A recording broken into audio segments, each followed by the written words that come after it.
Será que eu tô torta? Ai, vou cortar da Amazônia. Tu com certeza já escutou histórias de catfish, mas eu acho que autores homens fingindo serem mulheres lésbicas pra vender livro, eu acho que nunca.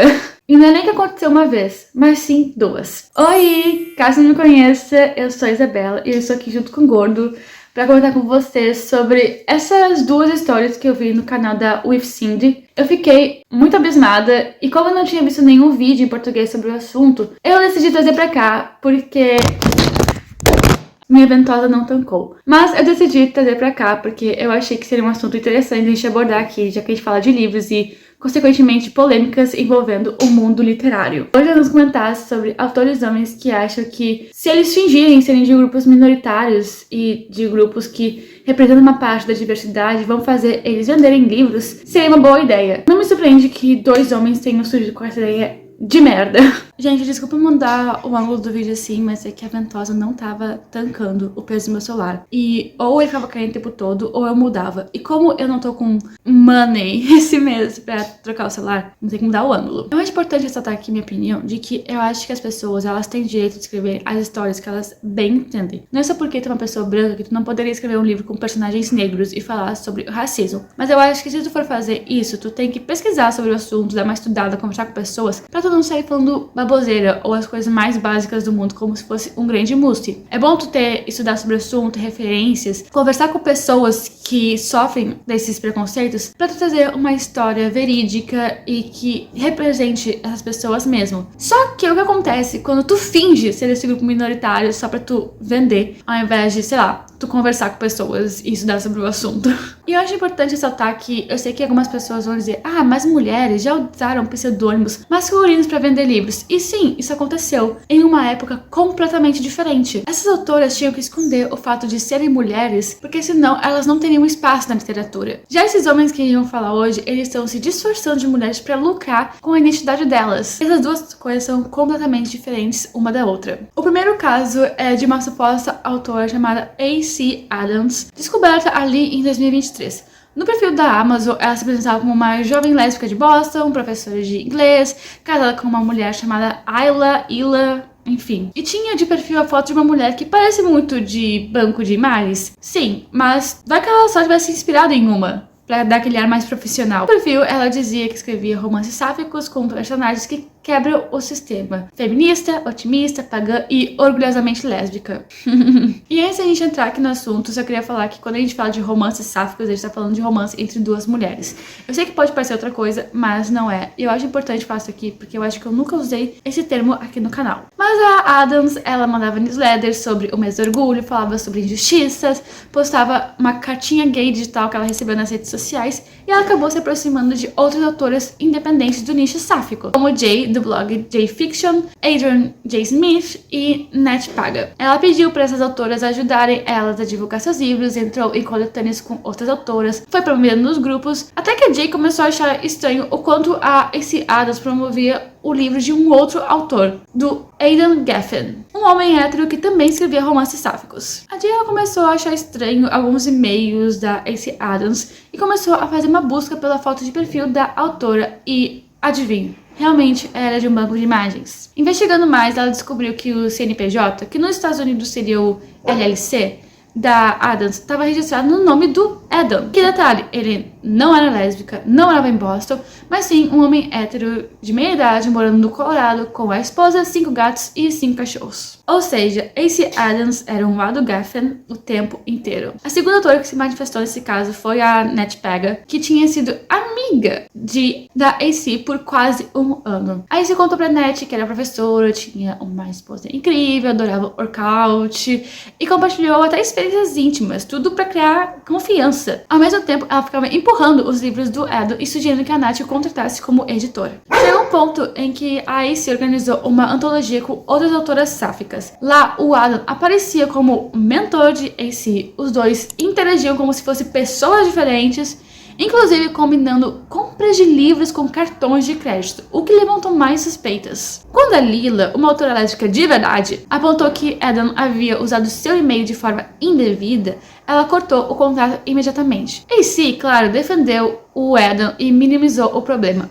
Botou uns panos quentes, sabe? Tudo fazia parte da farsa ali pra ninguém descobrir que eles eram a mesma pessoa. Então, uma outra autora, a Adrienne J. Smith, que a gente já citou lá em cima, entra na história com provas de que eles eram a mesma pessoa. Ela disponibilizou prints de e-mails trocados com o Adam, no qual ele mesmo afirmava escrever sobre o pseudônimo de AC Adams, ou seja, ele confessou o crime. Eles haviam começado a conversar quando o Adam respondeu uma das mensagens automáticas do boletim de Adrienne. E ambos moravam na mesma região e eles começaram a falar sobre eventos literários para vender livros. E foi durante essas trocas de mensagens, inclusive, que ele falou sobre esse pseudônimo. Inclusive, um dos prints ele até fala: estou aí como AC Adams, é o meu nome de caneta. Em outro, ele até mesmo reforça: escrevo ficção científica e com personagens LGBTQ. As coisas da AC são romances sáficos de fantasia. A Adrienne não pensou muito sobre isso no caso, porque ter um pseudônimo é comum entre escritores, por questão de privacidade, brand, segurança. Inclusive, a própria Colleen Hoover tinha um pseudônimo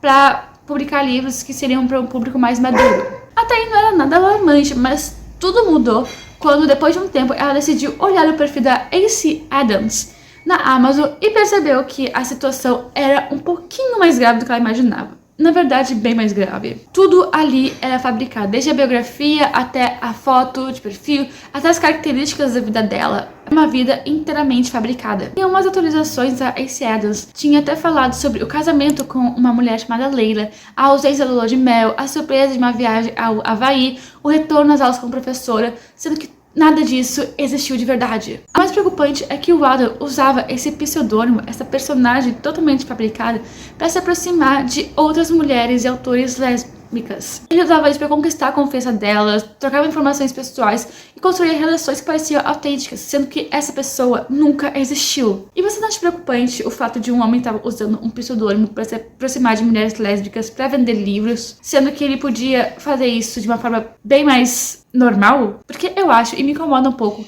ele querer entrar num nicho que não tem nada a ver com o dele, e ao invés de ele estudar sobre o assunto para poder fazer histórias mais relevantes e ganhar credibilidade no mercado, como vários autores fazem, ele simplesmente decidiu inventar uma nova pessoa, que pode ser o caminho mais fácil, mas será que vale a pena? Depois que a Andrew descobriu isso, ela começou a confrontar o Adam, mandou um e-mail dizendo que já bastava, e daí o Adam acabou publicando uma confissão no Facebook. AC Adams não existe. Ela nunca existiu, a intenção era que fosse apenas um pseudônimo, mas ao longo do tempo virou algo muito maior e muito pior. Essa persona foi uma forma de apropriação cultural. Foi errado e terei a confiança de todos que acreditaram em mim. Assumo total responsabilidade. Não ofereço desculpas. Eu esperava um texto bem pior, pra ser bem sincero, mas pelo menos ele assumiu a responsabilidade de que foi um erro. Depois disso, ele deletou os perfis da AC Adams, mas não os livros. Eles continuam vendo sobre o nome da falsa autora, assim como os romances sáficos publicados com seu nome verdadeiro. Ele ter feito essa nota de retratação pública foi muito chocante para essas autoras que criaram laços com ele,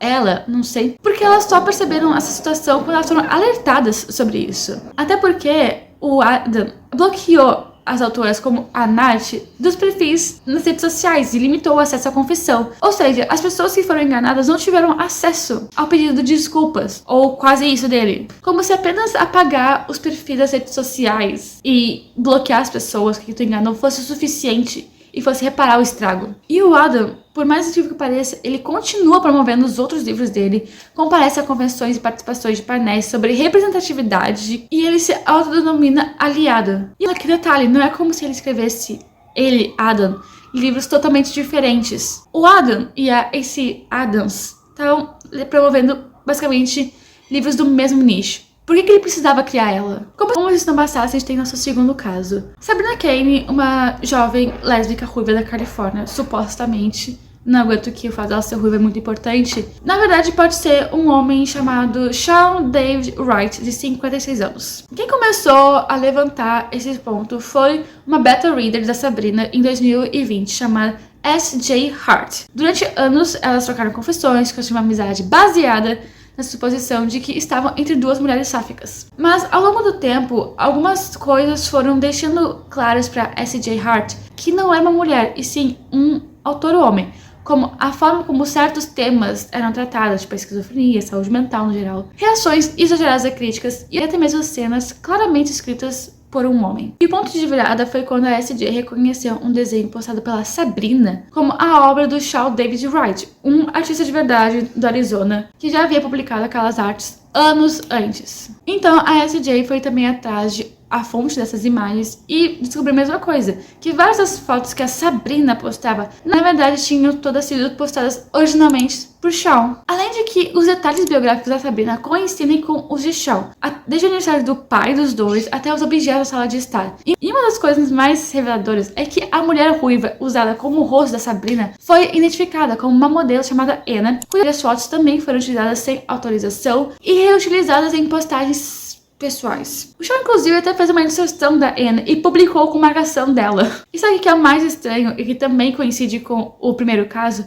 É que o Shawn já tinha publicado romances sáficos com o próprio nome dele. E os nomes dos personagens, que seria a Kate, que é a suposta namorada da Sabrina, e o Daniel Watts, o suposto fotógrafo da capa, coincidem com os nomes que o Shawn usava nos livros dele. E quando a SJ confrontou a Sabrina pedindo que ela falasse alguma coisa antes de revelar a verdade, a resposta foi basicamente na defensiva, cheia de reticências e negações. Diferente do Adam, o Shawn ainda não falou nada publicamente. O Shawn / Sabrina. Até eu tô perdida. A quantidade de provas torna difícil acreditar que não era um homem por trás da Sabrina, fingindo ser uma mulher lésbica só pra se infiltrar em um espaço que não precisava. Tudo isso faz a gente pensar de como que as pessoas conseguem chegar tão longe. Será que elas estão inventando Ana demais? Porque qual que é o intuito dessas pessoas de invadirem espaços que não são delas, sendo que elas já publicaram livros sobre o assunto antes? Por que tu vai criar toda uma persona ao invés de tu ser honesto com teus leitores e com as pessoas